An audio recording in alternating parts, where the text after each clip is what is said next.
You made the point that that it was the APC that brought in thugs, bandits, terrorists into the country to come and destabilize the country. Okay, we are. Hello guys, I hope this video finds you well.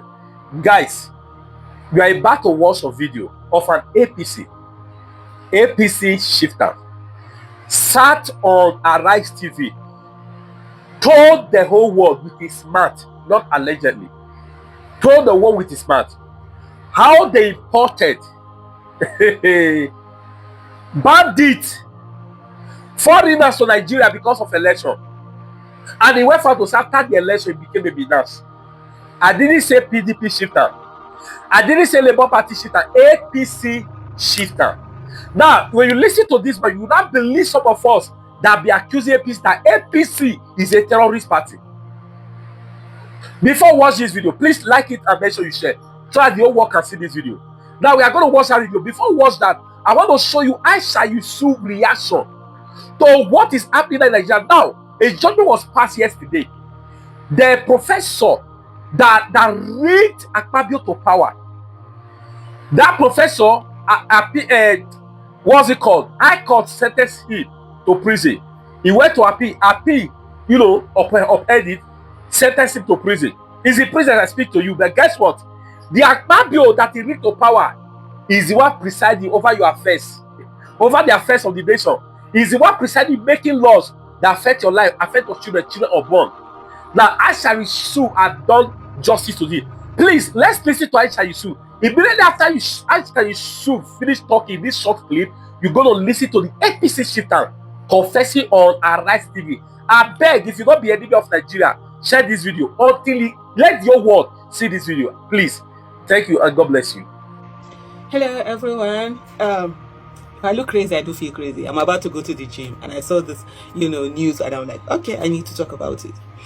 First of all, I want to say to us Nigerians, if we like it, let us sit down and allow people that cannot win free, fair, credible election, people that are afraid, people that it's only rigging, that bring them into office to continue to gaslight us and tell us anyhow, anything that they are the master strategies of politics and whatever. Rigging is not a strategy. You understand? Rigging is not a strategy. It means that you have to steal it. You don't have the capacity to be able to win on your own. Well, anyway, appeal court has upheld the conviction of the professor. Yes, the professor that manipulated results in the 2019 election for your current Senate President, Godswill Akpabio. Yes. And this is, Nigeria is such a weird country. The professor that manipulated results for him has gone, but he that is beneficiary of that result, nothing happens to him. This, in short, it reminds me of one of the other weirdest conviction that we had when I think it was Bayelsa State, the person that had won election. He was even, I can't remember what was that his name. He was already practicing swearing in and everything, and then the court now said that his running mate had a result that was forged. And because of that disqualified him, since they ran on the same ticket. Not that it disqualified only the running mate, it also disqualified, the guy. Meanwhile, that running mate was a senator. And there was not judgment that was done. It wasn't taken to court. It was okay. Even with the Senate, he also came there with fake results. Whether there was never any case taken there, in short. When they say if they explain Nigeria to you and you understood what they explained to you, that means the person that explained it to you did not explain it to you very well. That thing is very right. Let me come back to this Sahara Reporters. It says breaking. Appeal court upholds conviction of Professor Ogban for manipulating election to favor Akpabio. The appellate court in its ruling on Wednesday affirmed the earlier judgment of the High Court in Ikot Igbane Akwa Ibom State, which found Ogban guilty of electoral fraud. I'm telling you, these professors that are put in, that should be honorable, that should have honor, that are put in charge of election, and they end up doing the nonsense they are doing. They are part of the biggest problems we have in Nigeria. They are a whole part of the biggest problem. This judiciary is another part of it, and the rest. But you see those people that manipulate results. It's for manipulating results. You have these criminals are coming and know that they didn't win election. They will do everything to destroy the system, destroy everything, and continue to perpetrate themselves in it. Right now, and I'm saying this thing for us to take it very seriously. Right now, they are trying to get their children in. It is not their children that they want to get in. If we allow that handover for the next 50 years, Nigeria will be mortgaged. If we allow that handover for these people to successfully hand over to their children, because their children will be more vicious and they have the capacity and the tools to be able to do it. There's an advantage that the citizens have over these other ones now that they are old, they don't understand a lot of things. Their children will be young. They understand a lot of things and they have a long way to go. Some of them will have 60 more years to be in Nigeria and continue manipulating things in their own favor. And if we allow that, it's not going to be funny, at all.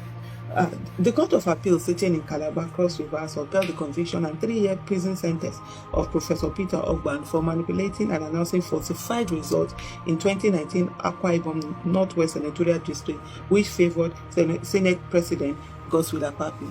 So this is the thing. So even as a former governor, he couldn't win that thing without rig. You see this thing about this strategy against rigging, strategy against the rigging, strategy against violence, top notch. Number one, we have to work on it. It's being worked on. We must not allow these people get away with this nonsense, that they're doing all the time. Professor Ogban, a professor of soil physics at the University of Calabar, served as the returning officer in the said election. He was prosecuted by the Independent National Electoral Commission after investigations revealed that he altered election results to favor the former Minister of Niger Delta Affairs, Godswill Akpabio. Ogban was convicted of manipulating results to boost Akpabio's vote against his opponent, Christopher Ekpenyong of the People's Democratic Party. Akpabio has since denied any involvement in the electoral fraud. It will be recalled, yes, of course, he will not say that he did it now. So the professor just sat down because he loves figures, adding figures, and just started adding. Of course, he will deny it now. When someone is caught, the person that sent him will always deny it. Now it's a usual thing. It will be recalled that the then resident Electoral Commission of INEC in Akwa Ibom, Barrister Mike Igini, spearheaded the investigation and prosecution of 2 university professors, Peter Ogban and Ignatius Udu, over their roles in manipulating and announcing fraudulent election results.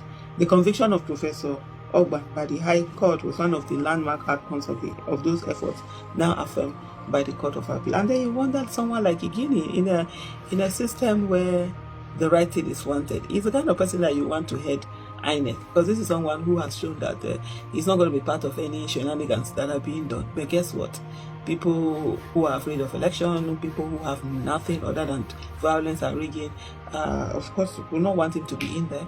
And for me, is the fact that these are the people that we allow to manipulate us, gaslight us, tell us we don't know politics, we don't know how anything is, or test your popularity. They don't even have popularity. They win them left, right, and center. Other than rigging and manipulation of results, there's no how that they're getting into offices. And yet, these are the people that are just doing, anyhow, and just getting away with it. I will always end by telling us, what are we doing? What are you doing? I'm doing my own bit. What are you doing for us to ensure that by 2027, you see this nonsense that these people feel that they own Nigeria, it has to stop.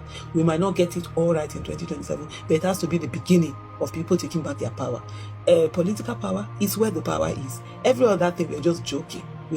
Politics affect every aspect of our lives, and we must be serious and take it seriously. Okay, Alaji, what do you think of this Tinubu Emilokan administration?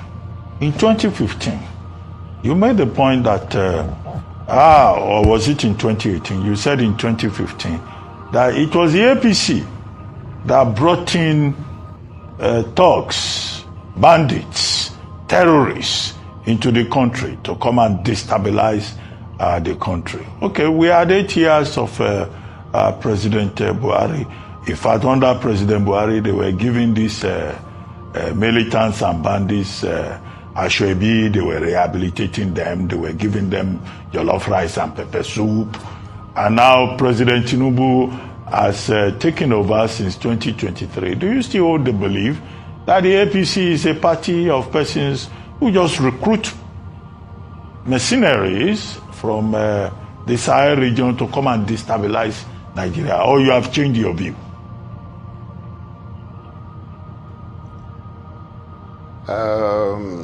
Let me first of all say that the idea of bringing people from outside the country to destabilize wasn't, I mean, I didn't say they brought people to destabilize. What I said was that the idea, they actually brought people into the country with the intention that those people will come and vote for them.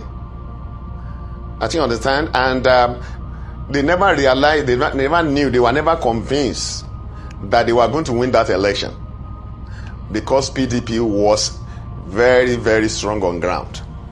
So the fear was that they were going to lose the election. So the only thing they could do was to bring in people who could serve as mercenaries to come and win elections for them through the back door.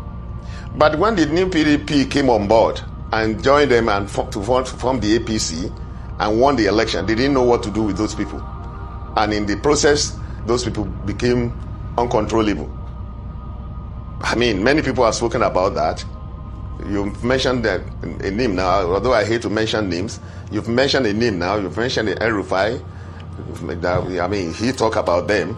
There were other people who are in APC now, who are strong members of APC now, serving at top positions, who also spoke about that. It was not only me.